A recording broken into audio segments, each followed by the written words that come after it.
إن الحمد لله نحمده ونستعينه ونستغفره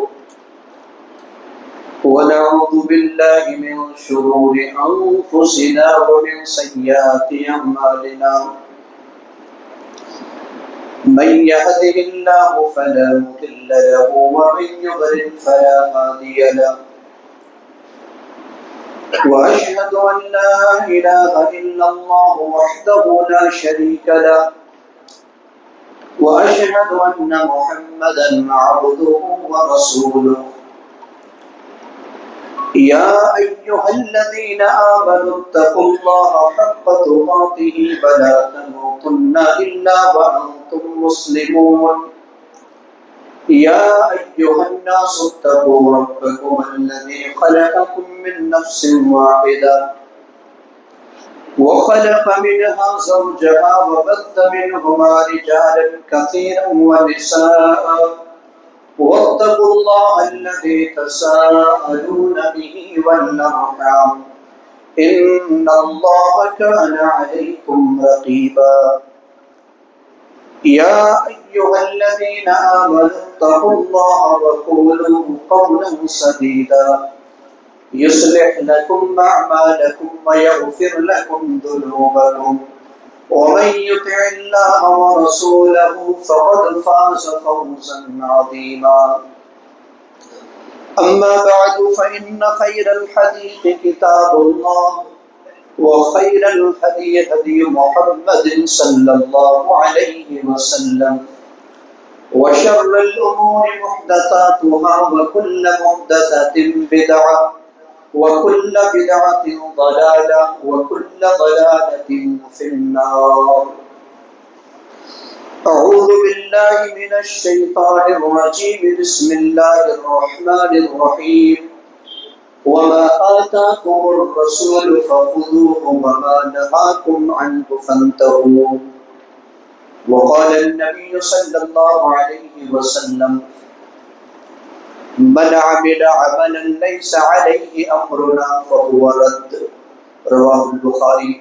رب اشرح لي صدري ويسر لي أمري واحلل عقدة من لساني يفقهوا قولي اللهم رب زدني علما آمين. معزز حاضرین جوان مسلموں، عزیز ساتھیوں، پیارے بچوں، پردہ نشین خواتین، اسلامی ماں و بہنوں،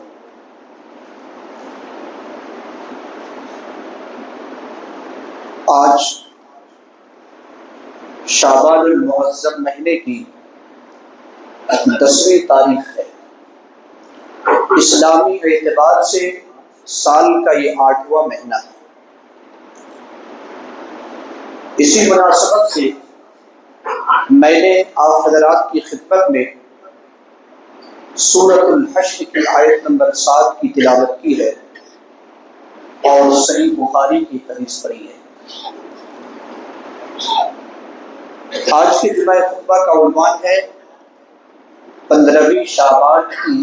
شرعی حیثیت۔ شعبان کا یہ مہینہ اس اعتبار سے اہمیت کا حامل ہے کہ آپ صلی اللہ علیہ وسلم اس ماہ میں زیادہ سے زیادہ روزہ رکھا کرتے ہیں۔ ام سلمہ رضی اللہ عنہا جو امہات المومنین میں سے ایک ہے، فرماتی ہیں کہ ما رأیت النبی صلی اللہ علیہ وسلم یصوم الشہرین متتابعین الا شعبان ورمضان۔ میں نے نبی صلی اللہ علیہ وسلم کو رمضان اور شعبان کے علاوہ کسی اور مہینوں میں مسلسل لگاتار روزہ رکھتے ہوئے نہیں دیکھا۔ نبی صلی اللہ علیہ وسلم کے ایک بہت ہی چہیتے صحابی سیدنا اسامہ ابن زید رضی اللہ عنہ فرماتے ہیں کہ میں نے نبی صلی اللہ علیہ وسلم سے پوچھا، اللہ کے رسول صلی اللہ علیہ وسلم اس ماہ میں آپ کثرت سے روزہ کیوں رکھتے ہیں؟ اتنے روزے آپ کیوں رکھتے ہیں؟ آپ صلی اللہ علیہ وسلم نے جواب دیا، یہ وہ مہینہ ہے جس مہینے سے اکثر لوگ غفلت میں پڑے ہوئے ہیں، یہ وہ مہینہ ہے جب بندوں کے اعمال رب کے بارگاہ میں پیش کی جاتے ہیں، اور میں چاہتا ہوں کہ جب میرے اعمال رب کی بارگاہ میں پیش ہو تو میں روزے سے رہوں۔ یہ روزے رکھنے کی حکمت اللہ کے رسول صلی اللہ علیہ وسلم نے بتائی۔ گویا کہ اس ماہ میں جو نبی صلی اللہ علیہ وسلم سے ثابت شدہ عمل ہے وہ صرف اور صرف روزہ ہے، اور وہ بھی ایک روزہ نہیں بلکہ کثرت سے روزہ رکھنا ہے۔ آئیے ہم دیکھتے ہیں کہ اس ماہ میں آج ہمارے معاشرے کے اندر محمد الرسول اللہ کا کلمہ پڑھنے والا ایک بڑا طبقہ کیا کرتا ہے، بالخصوص جب 15ویں شعبان کی رات آتی ہے اور اس کا اگلا دن یعنی 15ویں شعبان کا دن، اس میں کیا کیا جاتا ہے؟ اس رات کو یعنی 15ویں شعبان کی رات کو شب قدر والی رات جیسی فضیلت بلکہ اس سے بھی زیادہ فضیلت والی رات ثابت کرنے کی ناکام کوشش کرتے ہیں۔ اسی طریقے سے یہ تصور کرتے ہیں کہ پورے سال میں ہونے والے واقعات کا فیصلہ 15ویں شعبان کی رات ہی کو کیا جاتا ہے۔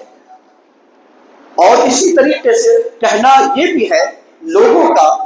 اور باقاعدہ بیان بھی کیے جاتے ہیں جس کی کوئی دلیل نہیں، کہ روزیوں میں اضافہ کا سبب والی یہ رات ہے۔ عمریں پڑھائی جاتی ہے، انفرادی اور اجتماعی عبادتوں کا اہتمام کیا جاتا ہے، تنہا تنہا بھی عبادت کرتے ہیں اور لوگ اکٹھے مل کر بھی عبادت کرتے ہیں۔ عشاء کو تاخیر سے پڑھی جاتی ہے، مسجدوں کو چراگاہ کیا جاتا ہے، دیر رات تک نعت خوانی، نظم اور حمد پڑھے جاتے ہیں، پھر بیان بازی کا سلسلہ شروع ہوتا ہے۔ اس رات کو بڑی رات تصور کی جاتی ہے اور روحوں کی آمد اور روح کی آنے والی رات لوگ سمجھتے ہیں اور کہتے ہیں کہ یہ مردوں کی عید ہے، جس طریقے سے عیدین عید الفطر اور عید الاضحیٰ زندوں کی عید ہے، رات جو ہے روحوں کی عید ہے، اور یہ کہتے ہیں کہ روحیں آج آنے والی ہیں۔ اور اسی طریقے سے قبروں کی اجتماعی زیارت بھی کی جاتی ہے، شب بیداری کی جاتی ہے، آتش بازیاں کی جاتی ہیں، مسجدوں میں چراغاں کیا جاتا ہے اور حلوے بنائے جاتے ہیں، نئے کپڑے پہنے جاتے ہیں، اور اس رات میں خصوصی طور پر ہزاری نماز جس کو صلاۃ الفیہ کہتے ہیں، ایک بڑا طبقہ صلاۃ الفیہ کا بھی اہتمام کرتے ہیں۔ تو یہ جو طریقہ کار ہے یا جو عمل ہے آج ہمارے معاشرے کے اندر بڑا سا طبقہ کرتا ہے۔ آئیے ہم دیکھتے ہیں کہ ہمارا جو دین، ہماری جو شریعت ہے، کیا یہ شریعت مکمل ہے، ناتمام ہے یا غیر مکمل ہے؟ اللہ تبارک و تعالیٰ نے نبی صلی اللہ علیہ وسلم کی وفات سے تقریباً 3 ماہ پہلے،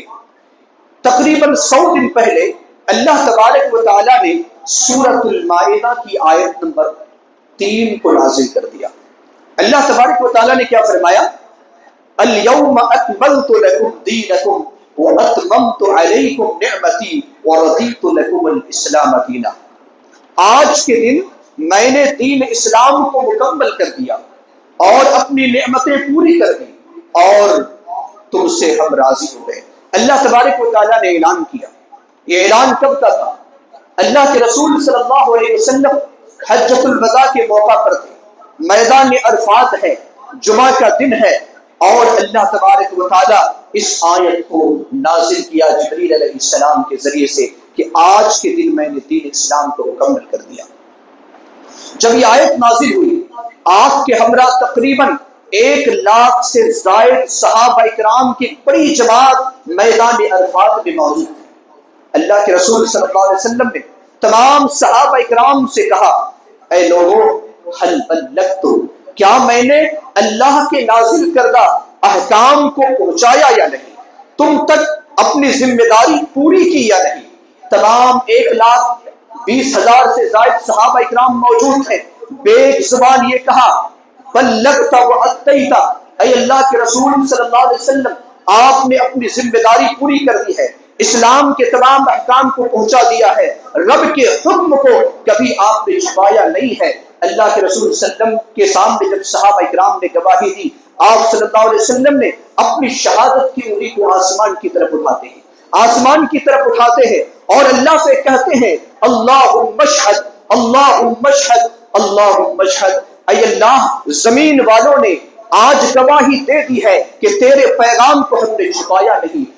تیرے پیغام کو میں نے لوگوں تک پہنچا دیا ہے۔ اے اللہ زمین کے لوگوں نے گواہی دے دی ہے، تو عرش پر مستوی ہے، تو آسمان پر ہے، اے اللہ تو بھی گواہ رہنا کہ میں نے تیرے نازل کردہ مذہب کو پہنچا دیا ہے۔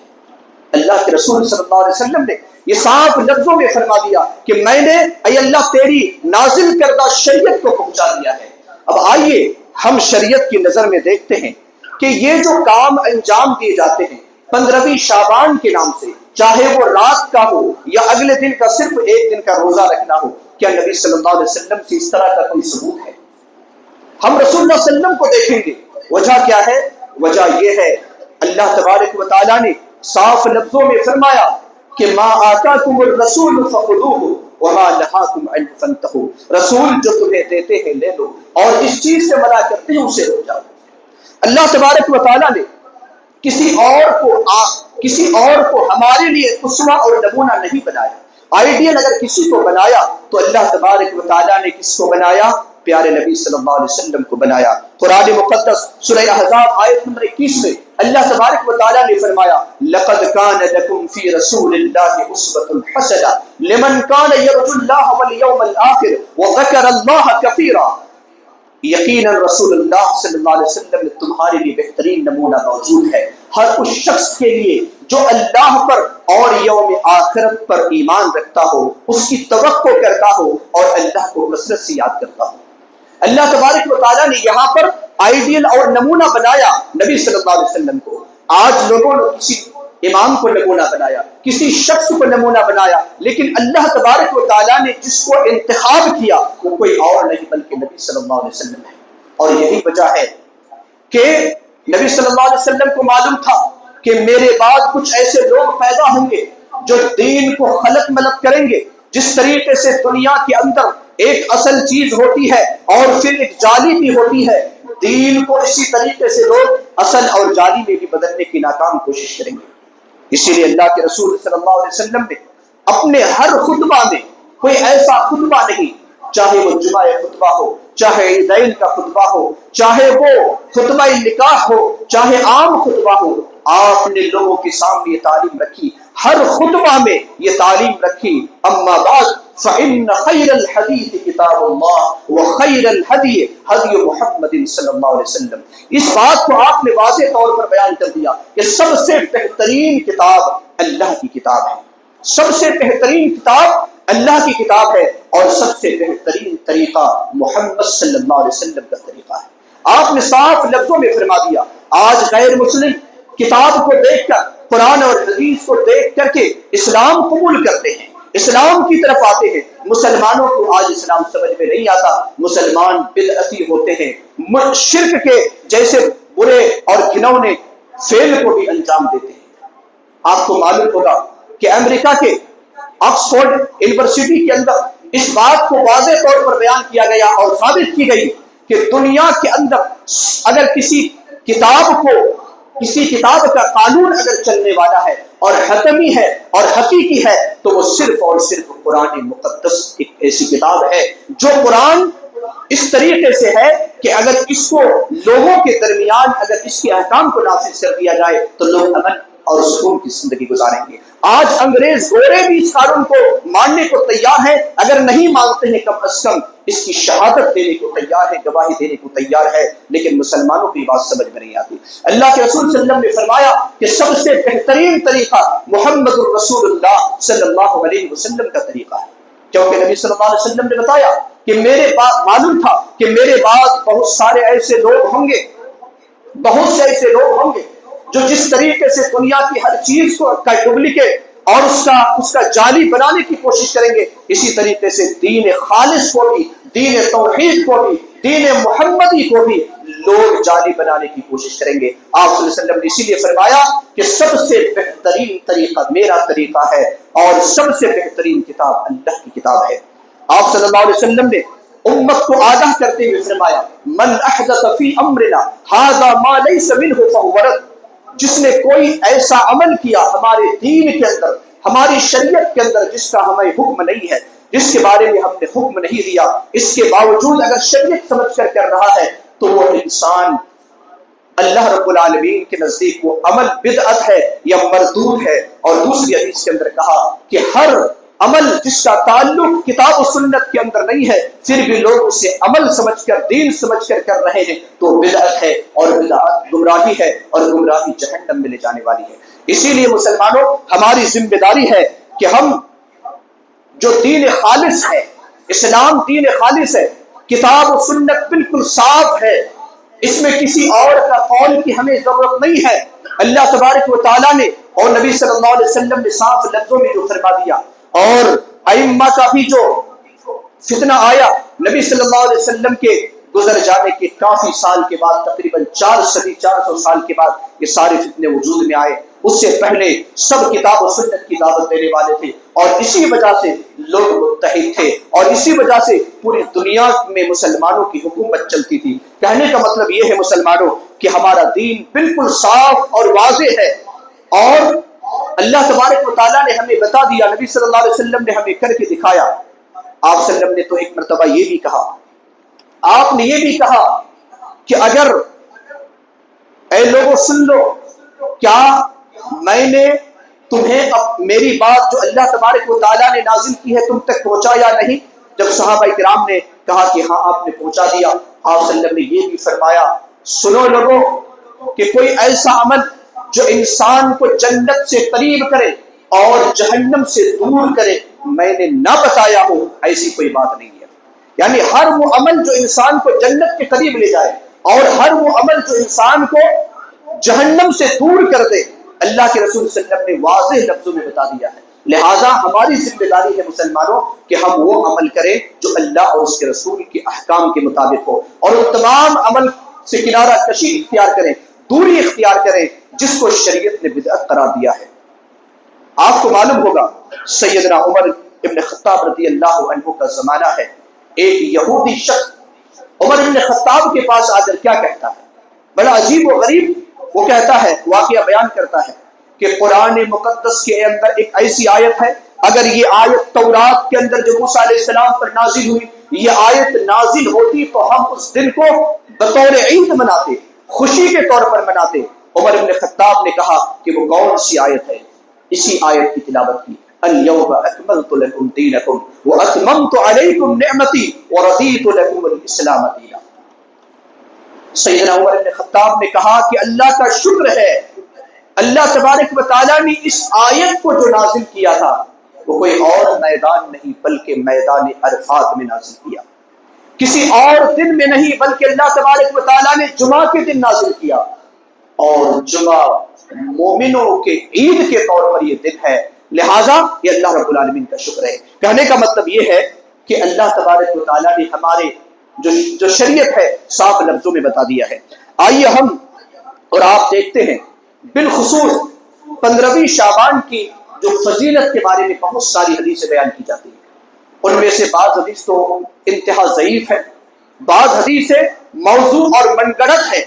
جو آج محفلوں کے اندر، مسجدوں کے اندر بیان کی جاتی ہیں۔ ایک حدیث، صرف ایک حدیث صحیح آتی ہے، حالانکہ اس حدیث کو بھی بعض محدثین نے کلام کیا ہے۔ یہ حدیث طبرانی کے اندر ہے، ابن حبان کے اندر ہے، امام بیہقی رحمہ اللہ نے اپنی کتاب کے اندر نقل کیا ہے، اور وقت کے محدث علامہ ناصر الدین البانی رحمہ اللہ نے الصحیحہ کے اندر اس حدیث کو نقل کیا ہے۔ اس حدیث کے الفاظ کیا ہے؟ اللہ کے رسول صلی اللہ علیہ وسلم فرماتے ہیں یطلع اللہ تبارک و تعالی الی خلقہ لیلۃ النصف من شعبان فیغفر لجمیع خلقہ الا لمشرک او مشاہ۔ اللہ تبارک و تعالی 15ویں شعبان کی رات کو اپنی مخلوقات کی طرف توجہ فرماتا ہے، دیکھتا ہے، اور اللہ تبارک و تعالی تمام لوگوں کی مغفرت فرماتا سوائے مشرک کے اور مشاہن کے، یعنی جو دل کے اندر کینہ رکھتا ہو، بغض رکھتا ہو، حسد رکھتا ہو۔ یعنی